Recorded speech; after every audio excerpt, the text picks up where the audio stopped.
Good afternoon to you, Mark Sudduth, HurricaneTrack.com, here with your Hurricane Pro and HD video blog for the 17th of September 2017. Hope your Sunday afternoon is going well. Let's take a look at what's happening in the tropics today. We have Hurricane Jose. Winds are 90 miles per hour, pressure down to 967, and it's moving north along 71.9 degrees. You can just round it up to 72 west at about 9 miles per hour. Then we have Maria. Tropical Storm Maria moving west-northwest at 15, and then Tropical Depression Lee. This is a non-event. So let's look at each one of these separately. This is the forecast track for Jose, and it is forecast to move up and then fairly close to southeast New England, and then turning back to the south and southeast with time, east-southeast more accurately. But it'll be a tropical storm at this point, really losing its punch. The wind field, though, should spread out with this. It's a fairly large area of tropical storm force winds as it is. Those should stay offshore for now, but as it expands, which it probably will, once it weakens, it'll kind of deflate and spread out. We could see tropical storm conditions over portions of southern New England, maybe eastern Long Island. So stay tuned for that over the next couple of days. We'll see if there are any official watches posted by the National Hurricane Center over the next day or so. Maria is a different story here, threatening the Lesser Antilles, some of the areas where Irma passed through and brought incredible devastation.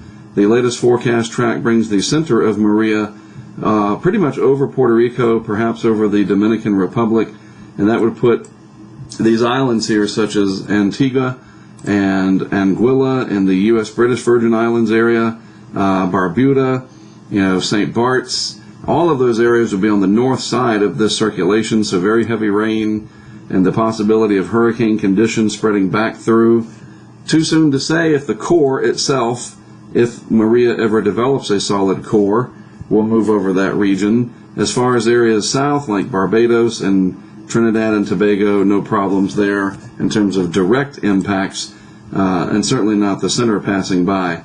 And then beyond the 5-day time frame, we just have to see what happens up here off the map with Jose and its remnants, and how the pressure patterns go in terms of troughs and ridges, and how much western Atlantic ridging there is, as to whether or not Maria makes it back towards the United States, or does it just curve up and head on out to sea. Really big question mark with that right now for sure, and so that's something to watch very closely.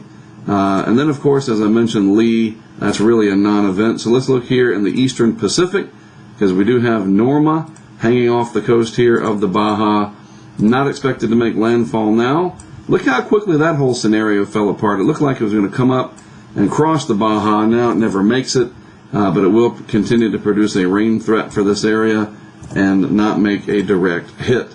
So looking at the satellite imagery this afternoon, you can see there is Jose, and there is the eye trying to pop out, maybe right there, perhaps. And here is Maria struggling a little bit. There's some dry air inhibiting the development of this, so that's keeping it in check for now. And maybe it'll stay that way throughout the forecast period. Wouldn't that be great?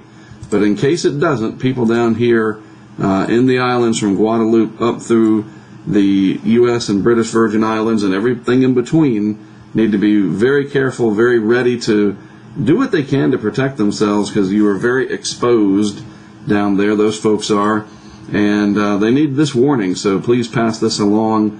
Hopefully there's a united effort from the different nationalities that represent these islands down here. Some of them are French, some of them are American, some of them obviously British, and I think there's Dutch down there as well. So everybody needs to work together to make sure these people are safe. Certainly a lot to keep up with. We'll be on top of it. Don't forget to follow Hurricane Pro on Twitter, and you can get updates from that as well. And if we have something affecting land, then the Hurricane Local Statement is easily accessible within the app, and I'll talk about that when the time comes, if the time comes again. That's actually part of the app now, where you can just type the info in and not have to leave the app. Very convenient. All right, well, that is it for me for now. I am Mark Sudduth for HurricaneTrack.com and for Hurricane Pro and HD. I'll have continuing coverage on all the goings-on in the tropics starting tomorrow.